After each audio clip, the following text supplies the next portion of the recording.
غنی ہے اور مسافر نہیں ہے تب اس پر بقرعید کی بھی قربانی واجب ہوگی. ٹھیک.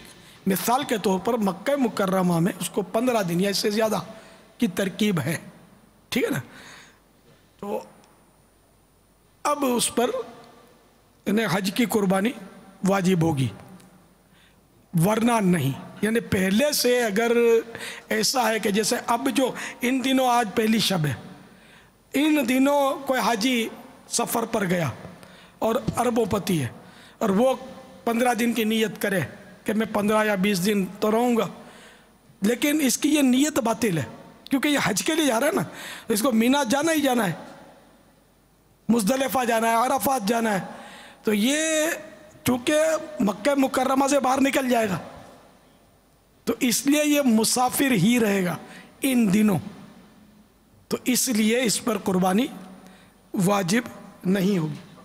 بقرعید کی, حج کی تو آئی وہ تو پہلے عرض کر دیا کہ چاہے مسافر ہو چاہے غنی ہو. تو اگر حاجی مسافر ہے تو اس پر قربانی واجب نہیں ہوگی. اچھا بابا, کون سے جانور کی قربانی؟ اچھا, اس کی مزید میں عرض کر دوں جی بابا, کہ جیسے کسی کو مکہ مکرمہ میں 15 دن یا اس سے زیادہ مل گئے اور اب وہ 15 دن کے بعد جیسے 16ویں دن مثال کے طور پر اب اس کا مینا کا اور یہ مناسک حج شروع ہوئے, تو اب یہ 15 دن کے بعد جو مینا نکلا نا, تو یہ مینا نکلنا اس کا شرعی سفر نہیں ہے. اگر یہ غنی ہے تو اس پر قربانی واجب ہے.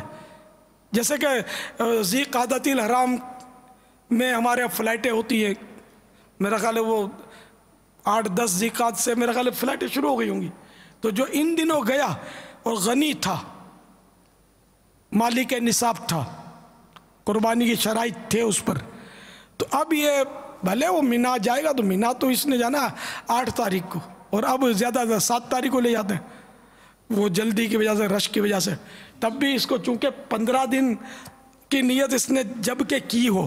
ہاں, ہم لوگ کیا کرتے تھے کہ ہم مطلب یعنی کہ مسافر ہی رہتے تھے, بھلے ہم کو 15 دن نہیں 1 مہینہ مل جائے. مثال ہے کہ ہم مطلب اس دوران 15 دن سے پہلے جدہ شریف جائیں گے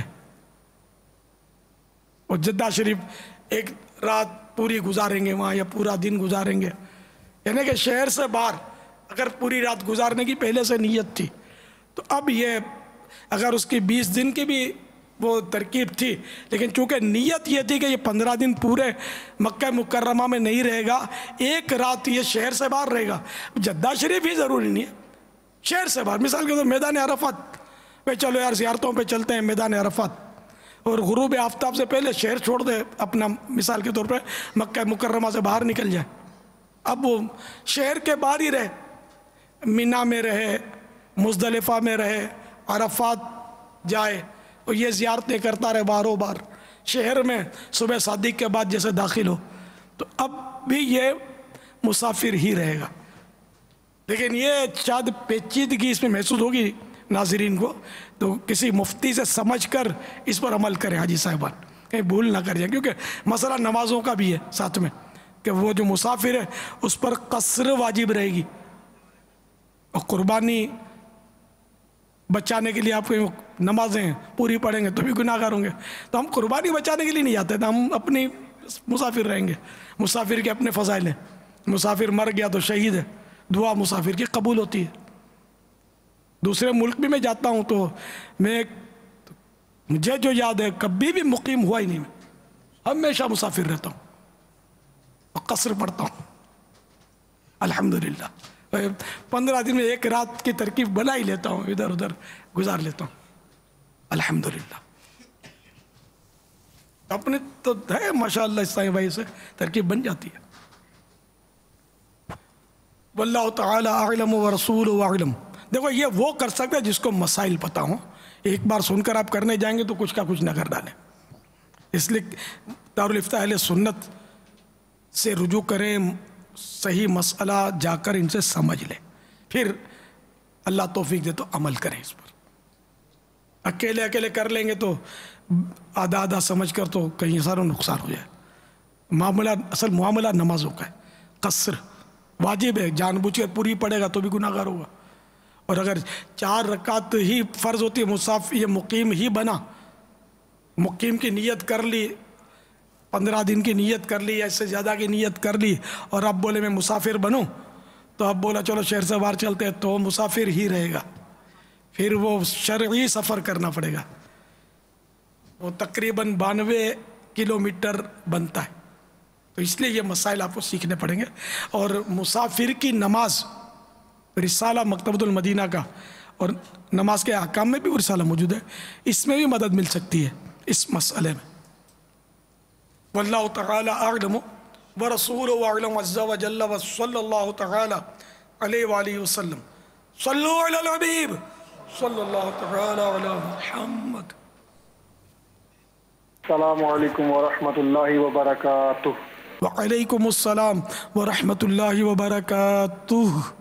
پیارے بابا جان، محمد رمضان اتاری، پاک جامع کابینہ، صحرائے مدینہ مدنی، ملتان سے عرض کر رہا ہوں.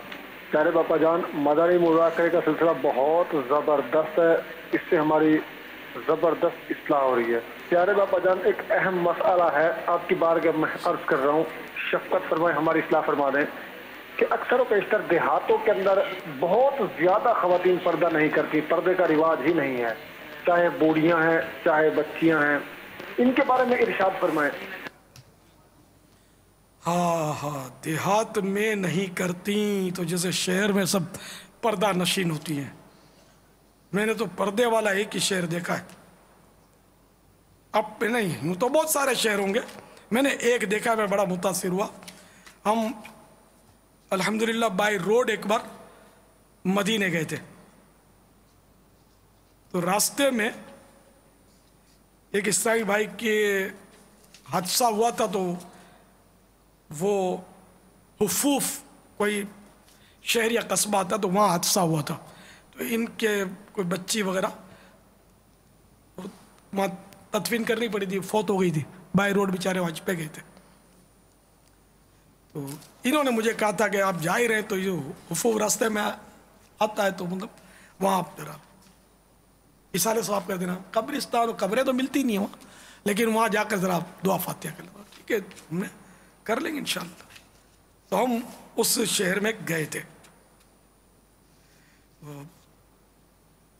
وہاں میں نے دن کا وقت تھا، بازار کا وقت تھا، وہاں جو مجھے یاد پڑتا ہے کہ عورتیں تو تھیں وہاں جیسے بازاروں میں ہوتی، بے پردہ عورتیں نہیں تھیں، وہ ساری کی ساری کالے برقعے میں،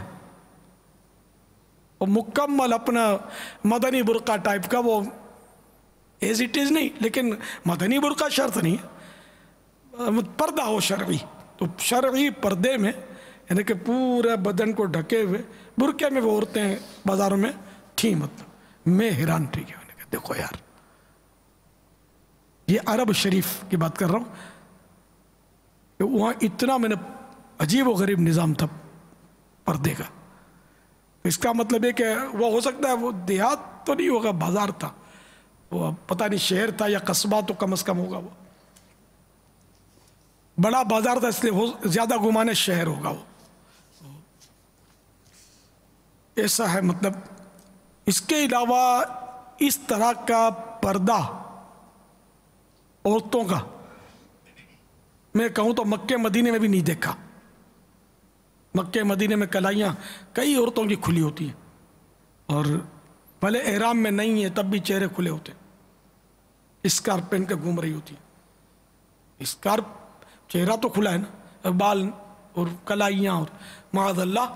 تو بہرحال دوسرے مقامات سے غنیمت ہے اب بھی حرمین طیبین میں.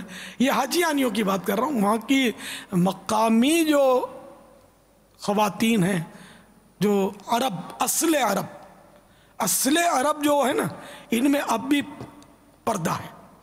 میں امارات میں بھی دیکھا ہے، اصل عرب جو ہوتی ہے نا، نسل عرب، نسلی، ان میں دیکھا ہے کہ پورا بدن ان کا چھپا ہوا ہوتا ہے ماشاءاللہ. لیکن بہرحال ان میں بھی ماڈرن ازم تو ہے، ان کی عورتیں بھی بے پردہ بھی ہوتی ہیں معاذ اللہ. لیکن مطلب یہ مذہبی گھرانے بھی تو کہاں نہیں ہیں، مذہبی لوگ تو ہر جگہ پائے جاتے ہیں مسلمانوں میں.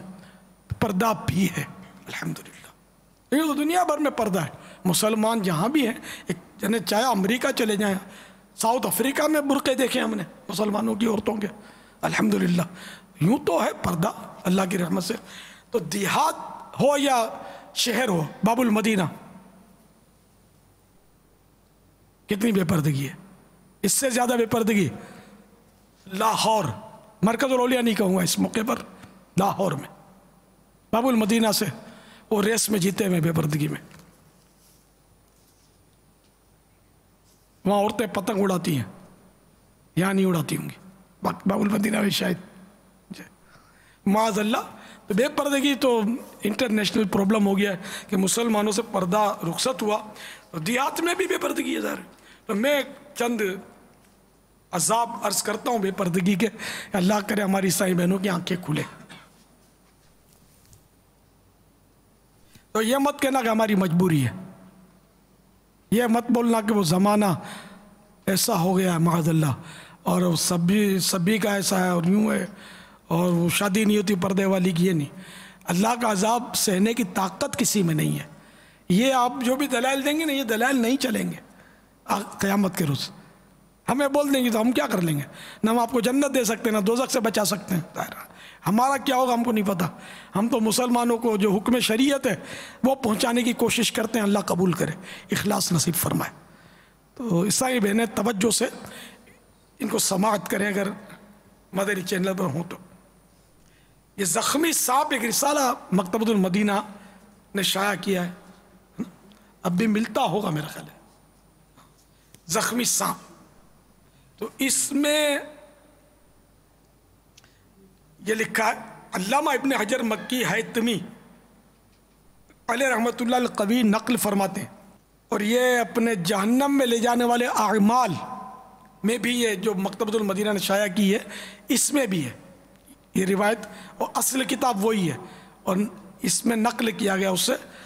تو معراج کی رات سرور کائنات شاہ موجودات صلی اللہ تعالی علیہ وآلہ وسلم نے جو بعض عورتوں کے عذاب کے ہولناک مناظر ملاحظہ فرمائے، ان میں یہ بھی تھا کہ ایک عورت بالوں سے لٹکی ہوئی تھی اور اس کا دماغ کھول رہا تھا۔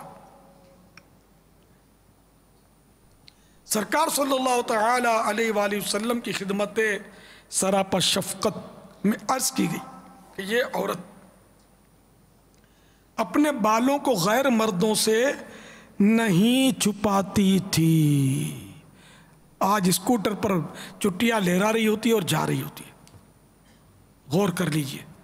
بلکہ یہ پتلا پتلا جو دوپٹہ رسمی ڈال لیتی ہیں اس میں سے بھی بال نظر آ رہے ہوتے ہیں۔ موٹی چادر ہونی چاہیے جس سے بال چھپے، جھلکے نہیں، چمکے بھی نہیں بال۔ تو بہرحال یہ کہ غیر مردوں سے نہ چھپانے کا عذاب، بال نہ چھپانے کا عذاب۔ آپ نے سنا ایک عورت بالوں سے لٹکی ہوئی تھی اور اس کا دماغ کھول رہا تھا، یہ آپ کو دکھایا گیا کہ یہ وہ تھی جو اپنے بال غیر مردوں سے نہیں چھپاتی تھی۔ تو یہ الزواجر سے لی گئی ہے، اور اس کا ترجمہ جہنم میں لے جانے والے اعمال 2 حصوں میں مکتبۃ المدینہ نے شائع کیا۔ یہ پڑھنے والی کتاب ہے، آپ پڑھیں، انشاءاللہ آپ کو بہت معلومات ہوگی اور بہت سارے گناہوں سے بچنے کا ذہن مل جائے گا انشاءاللہ۔ جب یہ کہ میرا اپنا ایک واقعہ عرض کرتا ہوں، غالباً شعبان المعظم 1414 سن ہجری، اب 34 ہے، تقریباً 20 سال پرانا واقعہ ہے۔ تو شعبان المعظم، غالباً شعبان المعظم 1414 ہجری کا آخری جمعہ تھا۔ رات کورنگی باب المدینہ کراچی میں منعقد ہونے والے ایک عظیم الشان سنت مرے اجتماع میں ایک نوجوان سے سگی مدینہ عفیہ عنہ کی ملاقات ہوئی۔ اس پر خوف طاری تھا، اس نے کچھ اس طرح حلفیہ یعنی قسم کھا کر بیان دیا کہ میرے ایک عزیز کی جوان بیٹی اچانک فوت ہو گئی۔ جب ہم تدفین یعنی دفن کرنے سے فارغ ہو کر پلٹے تو مرحومہ کے والد کو یاد آیا کہ اس کا ایک ہینڈ بیگ جس میں اہم کاغذات، امپورٹنٹ ڈاکیومنٹس تھے، وہ غلطی سے میت کے ساتھ قبر میں دفن ہو گیا ہے، چنانچہ بامر مجبوری دوبارہ قبر کھودنی پڑی۔ جو ہی قبر سے سل ہٹائی، خوف کے مارے ہماری چیخیں نکل گئی، کیونکہ جس جوان لڑکی کو ابھی ابھی ہم نے ستھرے کفن میں لپیٹ کر سلایا تھا، وہ کفن پھاڑ کر اٹھ بیٹھی تھی، اور وہ بھی کمان کی طرح ٹیڑھی۔ اس کے سر کے بالوں سے اس کی ٹانگیں بندھی ہوئی تھی، اور کئی چھوٹے چھوٹے نامعلوم خوفناک جانور اس سے چمٹے ہوئے تھے۔ یہ دہشت ناک منظر دیکھ کر خوف کے مارے ہماری گگی بند گئی، اور ہینڈ بیگ نکالے بغیر جوتوں مٹی پھینک کر ہم بھاگ کھڑے ہوئے۔ گھر آ کر میں نے عزیزوں سے اس لڑکی کا جرم دریافت کیا تو بتایا گیا کہ اس میں فی زمانہ معیوب یعنی عیب سمجھنے والا کوئی جرم تو نہیں تھا، البتہ یہ بھی آج کل کی عام لڑکیوں کی طرح فیشنیبل تھی اور پردہ نہیں کرتی تھی۔ ابھی انتقال سے چند روز پہلے رشتہ داروں میں شادی تھی، تو اس نے فیشن کے بال کٹوا کر بن سنور کر عام عورتوں کی طرح شادی کی تقریب میں بے پردہ شرکت کی تھی۔ اے میری بہنوں صدا پردہ کرو، تم گلی کوچوں میں مت پھرتی رہو، ورنہ سن لو قبر میں جب جاؤ گی سانپ بچھو دیکھ کر چلاؤ گی۔ کیا اس بدنصیب فیشن پرست لڑکی کی داستان وحشت نشان پڑھ کر ہماری یا سن کر ہماری وہ اسلامی بہنیں درس عبرت حاصل نہیں کریں گی جو شیطان کے اکسانے پر اس طرح کے ہیلے بہانے کرتی رہتی ہے کہ میری تو مجبوری ہے، ہمارے گھر میں کوئی پردہ نہیں کرتا، خاندان کے رواج کو بھی دیکھنا پڑتا ہے، ہمارا سارا خاندان پڑھا لکھا ہے، سادہ اور باپردہ لڑکی کے لیے ہمارے یہاں کوئی رشتہ نہیں آتا، وغیرہ وغیرہ۔ کیا خاندانی رسم و رواج اور نفس کی مجبوریاں آپ کو عذاب قبر و جہنم سے نجات دلا دیں گی؟ کیا آپ بارگاہ خداوندی عز و جل میں اس طرح کی کھوکھلی مجبوریاں بیان کر کے چھٹکارا حاصل کرنے میں کامیاب ہو جائیں گے؟ اگر نہیں اور واقعی نہیں تو پھر آپ کو ہر حال میں بے پردگی سے توبہ کرنی پڑے گی۔ یاد رکھیے لوح محفوظ پر جس کا جہاں جوڑا لکھا ہوتا ہے وہیں شادی ہوتی ہے، ورنہ آئے دن کئی پڑھی لکھی ماڈرن کنواری لڑکیاں پلک جھپکتے میں موت کا شکار ہو کر رہ جاتی ہیں، بلکہ بعض اوقات ایسا بھی ہوتا ہے کہ دلہن اپنی رخصتی سے قبل ہی موت کے گھاٹ اتر جاتی ہے اور اسے روشنیوں سے جگمگاتے خوشبوئیں مہکاتے حجرہ عروسی میں پہنچانے کے بجائے کیڑے مکوڑوں سے لبریز تنگ و تاریک قبر میں اتار دیا جاتا ہے۔ تو خوشی کے پھول لے گی کب تلک، تو یہاں زندہ رہے گی کب تلک۔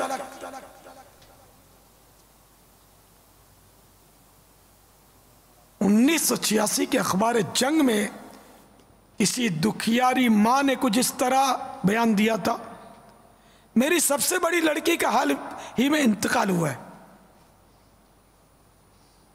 اسے دفن کرنے کے لیے جب قبر کھودی گئی تو دیکھتے ہی دیکھتے اس میں 50-60 سانپ جمع ہو گئے، اور دوسری قبر کھدوائی گئی، اس میں بھی وہی سانپ آ کر کنڈلی مار کر ایک دوسرے پر بیٹھ گئے۔ پھر تیسری قبر تیار کی، اس میں ان دونوں قبروں سے زیادہ سانپ تھے، سب لوگوں پر دہشت سوار تھی، وقت بھی کافی گزر چکا تھا۔ ناچار باہم مشورہ کر کے میری پیاری بیٹی کو سانپوں بھری قبر میں دفن کر کے لوگ دور ہی سے مٹی پھینک کر چلے آئے۔ میری مرحومہ بیٹی کے ابا جان کی قبرستان سے مکان آنے کے بعد حالت بہت خراب ہو گئی، اور وہ خوف کے مارے بار بار اپنی گردن جھٹکتے تھے۔ دکھیاری ماں کا مزید بیان ہے کہ میری بیٹی یوں تو نماز اور روزے کی پابند تھی، مگر وہ فیشن کیا کرتی تھی۔ میں اسے پیار و محبت سے سمجھانے کی کوشش کرتی تھی، مگر وہ اپنی آخرت کی بھلائی کی باتوں پر کان دھرنے کے بجائے الٹا مجھ پر بگڑ جاتی اور مجھے ذلیل کر دیتی تھی۔ افسوس میری کوئی بات میری نادان ماڈرن بیٹی کی سمجھ میں نہ آئی۔ ہو سکتا ہے شیطان کسی کو وسوسہ ڈالے گی، اخباری واقعہ ہے، کیا معلوم سچا بھی ہے یا نہیں، بالفرض یہ غلط بھی ہو، تب بھی غیر شرعی فیشن پرستی اور بے پردگی کی کوئی فضیلت بھی تو ثابت نہیں کر سکتا۔ حدیث پاک میں ناجائز فیشن کا عذاب ملاحظہ فرمائیے۔ سرکار مدینہ صلی اللہ تعالی علیہ وآلہ وسلم کا فرمان عبرت نشان ہے، میں نے کچھ لوگ ایسے دیکھے جن کی کھالیں آگ کی قینچیوں سے کاٹی جا رہی تھیں۔ میرے استفسار پر بتایا گیا یہ وہ لوگ ہیں جو ناجائز اشیاء سے زینت حاصل کرتے تھے، اور میں نے ایک گڑھا بھی دیکھا جس میں سے چیخ پکار کی آوازیں آ رہی تھیں۔ میرے دریافت کرنے پر بتایا گیا یہ وہ عورتیں ہیں جو ناجائز اشیاء کے ذریعے زینت کیا کرتی تھیں۔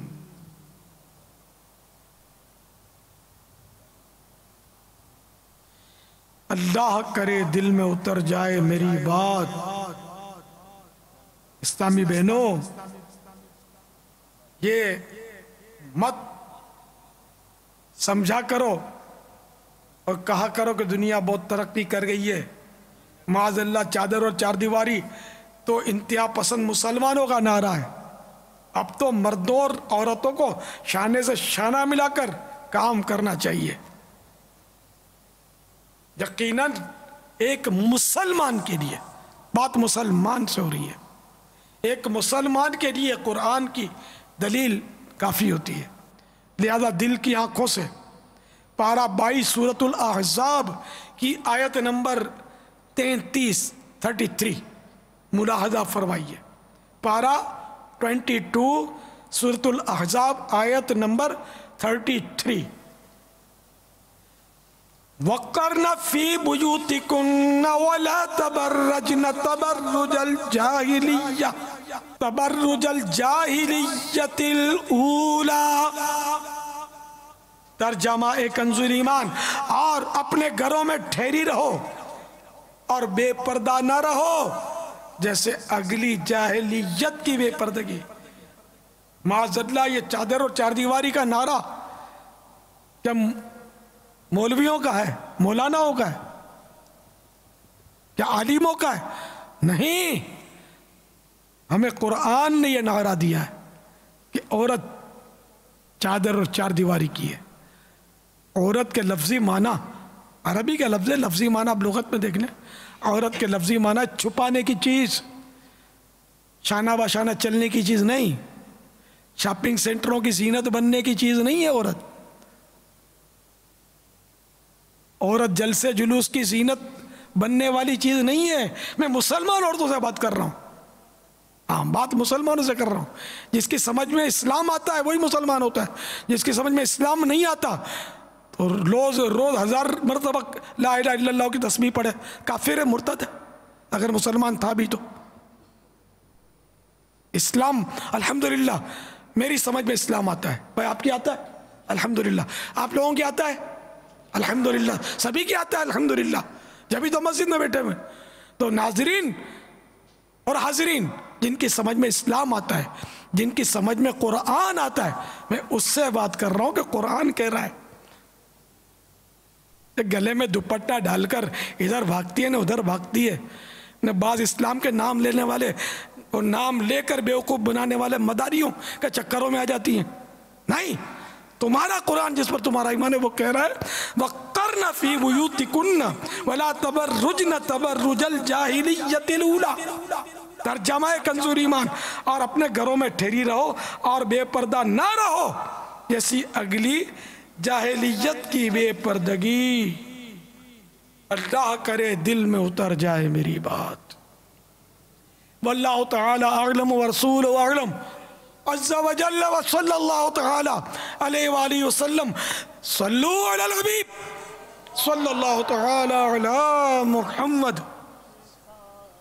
میری جس قدر ہیں بہنیں سبھی مدنی برقع پہنے۔ پڑھیے میری جس قدر ہے بہنے. اچھا وہ سن لیجئے، یہ میری نہیں ہے، پھر ساکت الوزن ہو گیا ہے، میری، میم کے لیے زیر ہوگا. میری کاش ساری بہنیں رہے مدن برقعوں میں. میری کاش ساری بہنیں رہے مدن برقعوں میں. ہو کرم شہ زمانہ، ہو کرم شہ زمانہ، مدنی مدینے والے، مدنی مدینے والے، مدنی مدینے والے. باپا ابھی آپ نے جو عملیات کے حوالے سے مدنی پھول ارشاد فرمائے تھے، ایک اسلام بھائی اس حوالے سے کچھ عرض کر رہے ہیں. السلام علیکم بابا جانی. وعلیکم السلام ورحمۃ اللہ وبرکاتہ. بابا جانی اگر کوئی شیاطینوں کے عملیات میں جیسے کہ کر چکا ہو یا ان چیزوں کو حاضر کر چکا ہو، لیکن اب ان چیزوں سے جان چھڑانا چاہ رہا ہے لیکن وہ چیز ان کی جان نہیں چھوڑ رہی، تو اس کے لیے کیا کیا جائے؟ دعا بھی کر دیجئے. یہ بھی ہو سکتا ہے کہ اگر وہ جن قابو کر لیا نا، اس کو چاہیے کام نہیں دو گے تو پھر وہ کھاؤں کر کے پیچھے آئے گا. تو اس کی دوستی خراب. اب چلو ہو گیا، آدمی نے کر لیا، نادم ہے، اللہ کرم فرما دے. تو خیر وہ جن کو قابو کر لیا صراحتاً، اس کا لفظ گناہ تو نہیں پڑا میں نے اس کا، کسی نے جن کو قابو کر لیا. لیکن وہ ایک قول جو سنا کہ تکبر کم از کم آ جاتا ہے. اب آ گیا تکبر، اور واقعی اس نے وہ تکبر کا اظہار بھی کیا، اور وہ ہو بھی تکبر شرعاً اور گناہ کی صورت بنے وہ، تب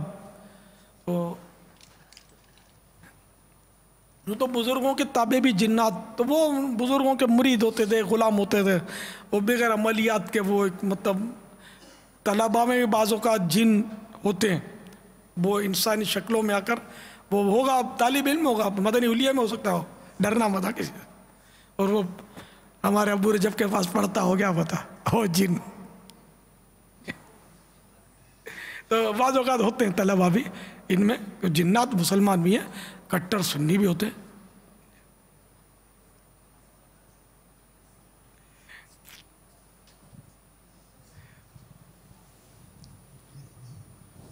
اچھا تو اب یہ بیچارے یہ کہہ رہے ہیں کہ اب جان کیسے چھوٹے.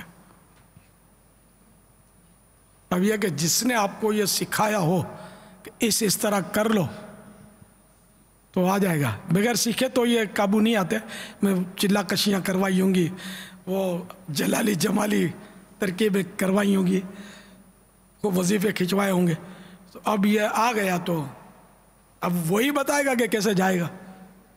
اب اگر وہ دیانتدار نہیں ہے اور آپ سے کام لینا چاہتا ہے کہ یہ بھی میرے قابو میں رہے، تو اب واقعی ایک آزمائش ہے.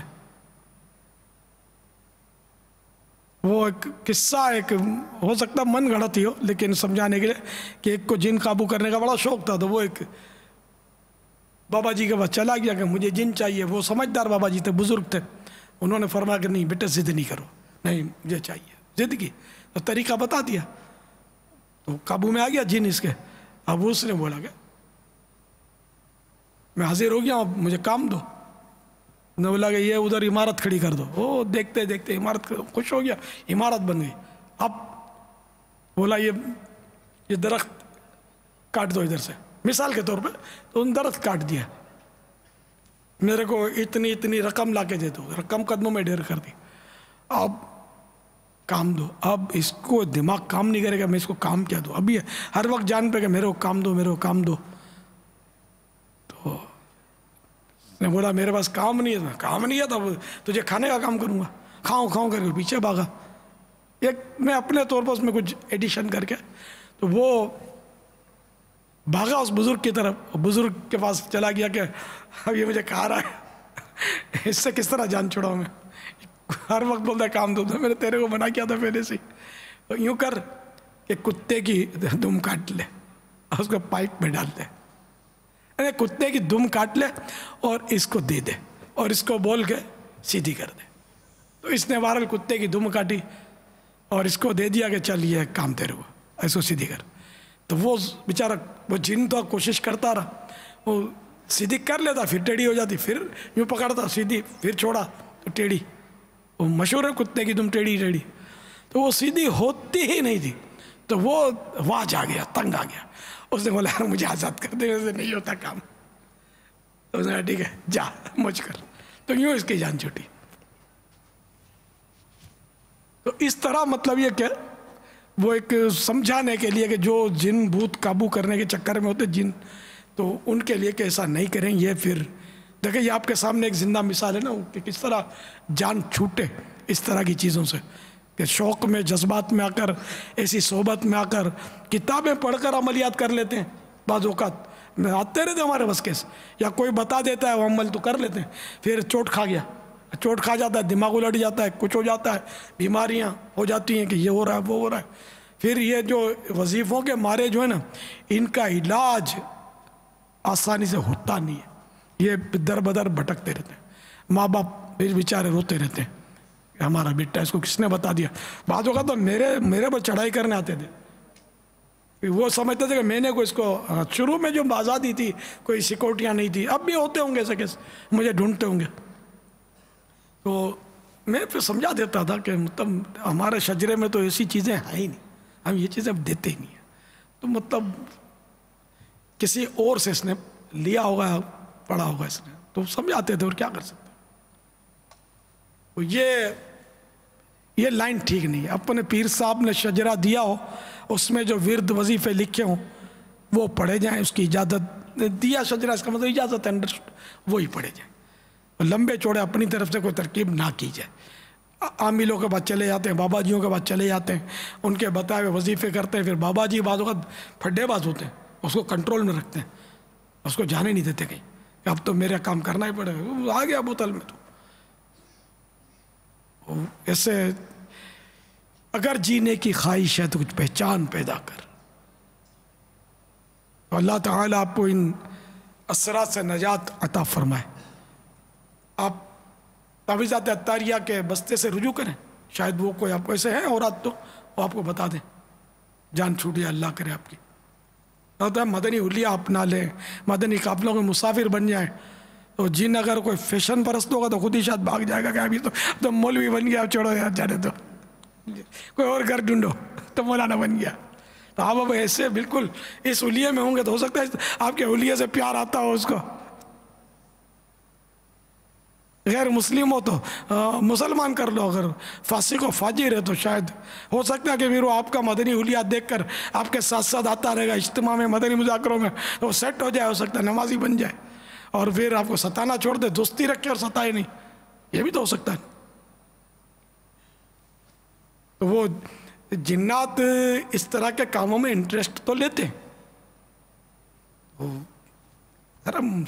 جو مسلمان ہوتے ہیں تو وہ انسانوں سے ہی تو فیض حاصل کریں گے. ان جنات میں بھی علماء ہوتے ہوں گے، لیکن ہم ظاہر ہے یہ ایسی مخلوق ہے، یہ ہم کو نظر تو آتی ہی نہیں ہے، لیکن کتابوں میں لکھا ہوا ہے ان لوگوں کے بارے میں.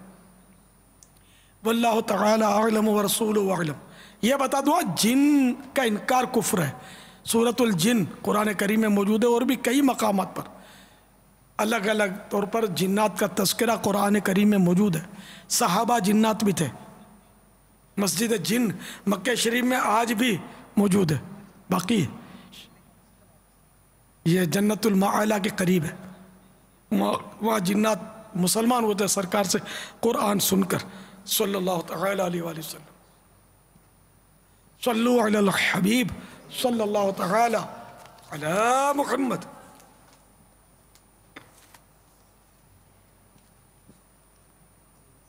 حضرت سیدنا عبداللہ بن عمرو بن عاص رضی اللہ تعالی عنہ فرماتے ہیں جو یہ دعا کسی مجلس سے اٹھتے وقت 3 مرتبہ پڑھے تو اس کی خطائیں مٹا دی جاتی ہیں، اور جو مجلس خیر و مجلس ذکر میں پڑھے تو اس کے لیے خیر یعنی بھلائی پر مول لگا دی جائے گی. آئیے مل کے پڑھتے ہیں. صلو علی الحبیب صلی اللہ تعالی علیہ وسلم. سبحانک اللہم وبحمدک لا الہ الا انت استغفرک واتوب الیک. سبحانک اللہم وبحمدک لا الہ الا انت استغفرک واتوب الیک. سبحانک اللہم وبحمدک لا الہ الا انت استغفرک واتوب الیک. صلو علی الحبیب صلی اللہ علیہ وسلم. وہ چنگا مانگا والے ہیں کہ نہیں؟ تشریف لے گئے. اور سانو مدنی قافلے تو قربانی دیاں کھلاں قربانی دیاں کھلاں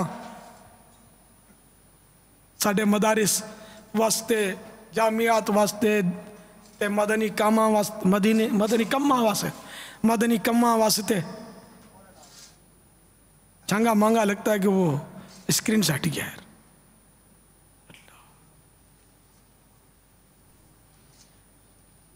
اچھا، جنہوں نے اپنے رمضان المبارک میں شوال المکرم اور ذی قعدۃ الحرام یا شعبان المعظم میں مدنی قافلے میں سفر کیا ہو، یا مدنی قافلے کا کوئی 3 دن کا زندگی میں ایسا سفر باقی ہو کہ آپ ملاقات نہ کر سکے ہو. 3 دن کی ایک ملاقات ہے نا. تو آج چلو زندگی میں کبھی بھی قافلے میں سفر کیا تھا لیکن ملاقات اس قافلے کی نہیں ہوئی ہے. دیگر قافلوں کی ہوئی، چلو اس کو بھی چھوٹے. آج یار وہ تھوڑے سے ناظرین ہیں کیا یاد کریں گے. آپ دیکھو اب یار شکرانے میں مدنی کھالوں کا ہدف دے دو یار. یہ کتنی کھالیں دو گے میرے کو؟ کتنی چاہیے باپا آپ کو؟ میرا پیٹ بھرتا ہی نہیں یار. مجھے اربوں روپے کی کھالیں چاہیے.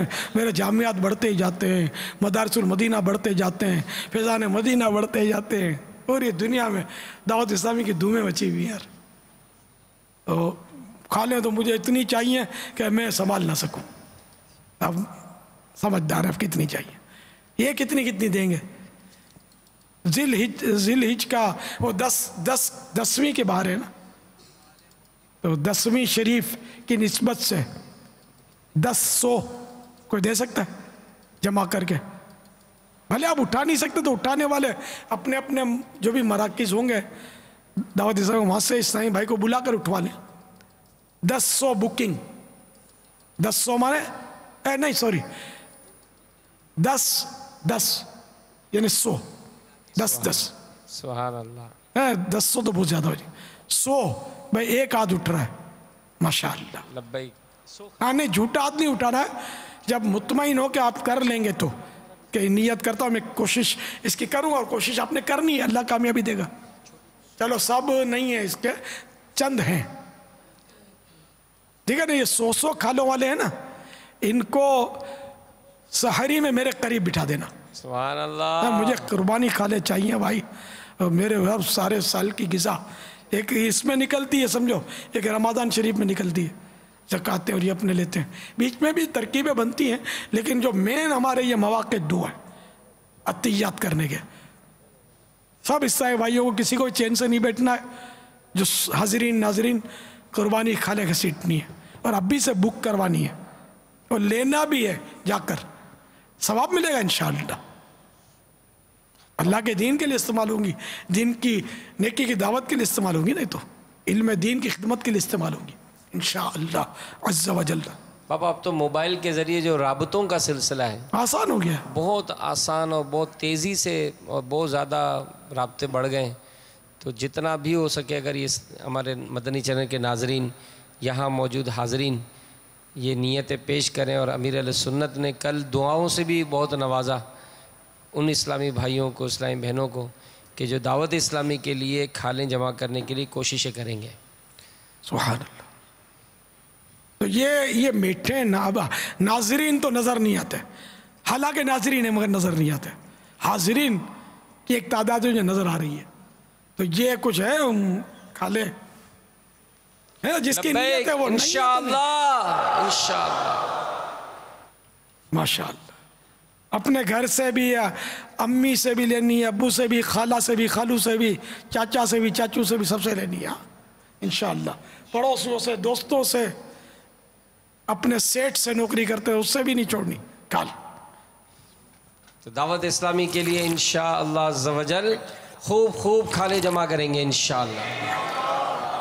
اور اس سلسلے میں جیسا کل بھی بابا نے فرمایا تھا کہ رابطوں کا جو سلسلہ ہے, انفرادی کوشش, کیونکہ مارکیٹوں میں بھی کام ہوتا ہے تو بعض ٹائم میں فیکٹریوں میں کام کرتے ہیں تو مالکان اپنی ہی فیکٹری میں کئی کئی جانور قربان کرتے ہیں. اسی طرح جہاں مارکیٹوں میں جاب کی جاتی ہے تو اکثر دکاندار قربانی کرتے ہیں. جو رہائش خاص کر باب المدینہ میں جن کی ہے تو بڑے بڑے پلازا ہیں, سینٹرز ہوتے ہیں, اس میں کئی کئی فلیٹس ہوتے ہیں, پڑوسی ہوتے ہیں. تو اگر ہم سب مل کر دعوت اسلامی کے لیے قربانی کی کھالوں کے لیے اہداف لیں گے اور ٹارگٹ کریں گے, جیسا ابھی تو 100 کھالوں کا ہدف ملا ہے, ہر اسلام بھائی اپنا ذہن بنائے, جو اپنے موبائل نمبر ہیں ان میں کانٹیکٹس نکالے, دیکھے کس کس کے یہاں قربانی ہوتی ہے, ان سے رابطہ کرے اور بک کرائے. پھر جب اگر آپ کھال اٹھا نہیں سکتے, اپنا وہ کانٹیکٹ نمبر, ان کا نام اور جو بھی اس کا تفصیلات ہیں وہ مدنی مرکز میں جمع کرائیں, ذمہ داران کو دے دیں. انشاءاللہ عز و جل ممکنہ صورت میں ان کی کھال ضرور حاصل کی جائے گی انشاءاللہ. صلو علی الحبیب صلی اللہ تعالی علی محمد.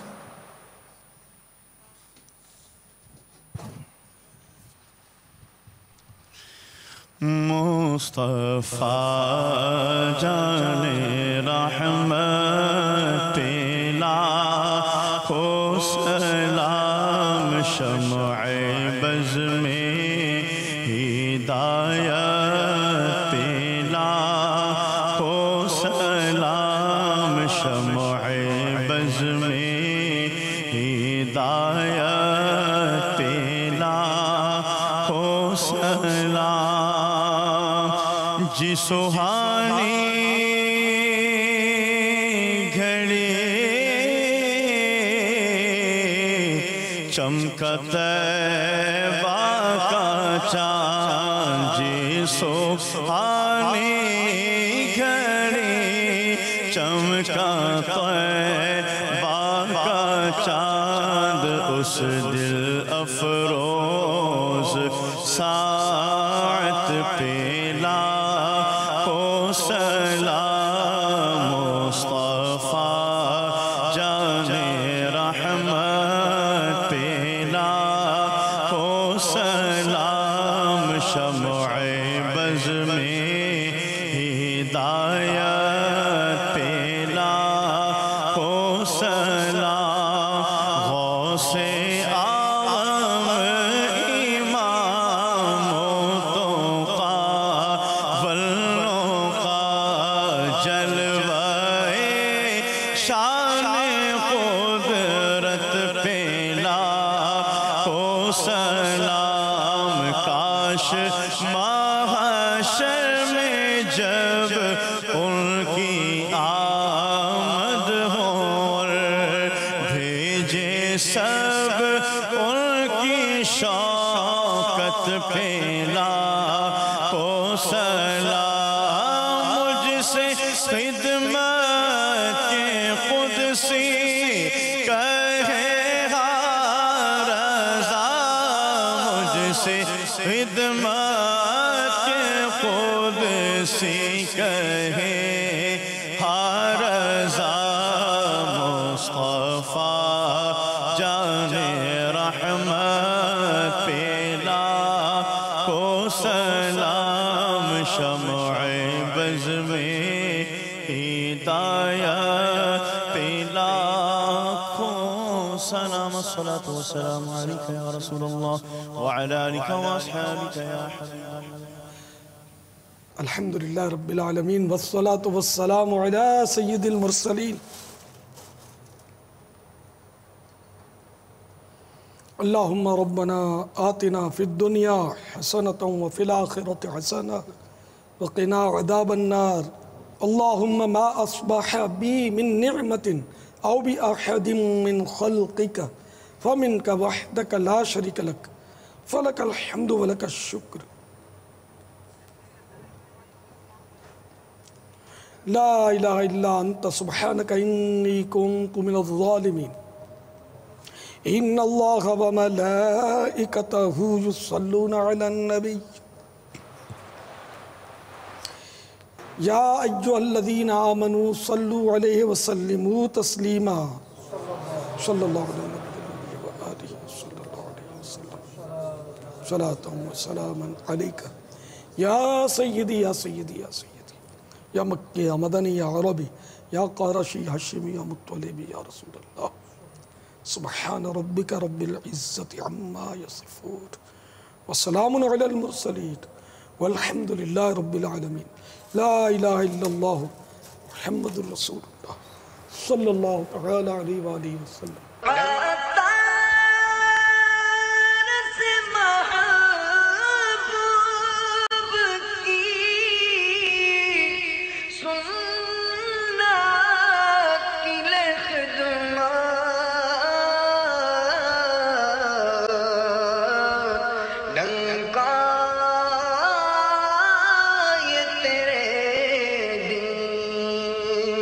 کا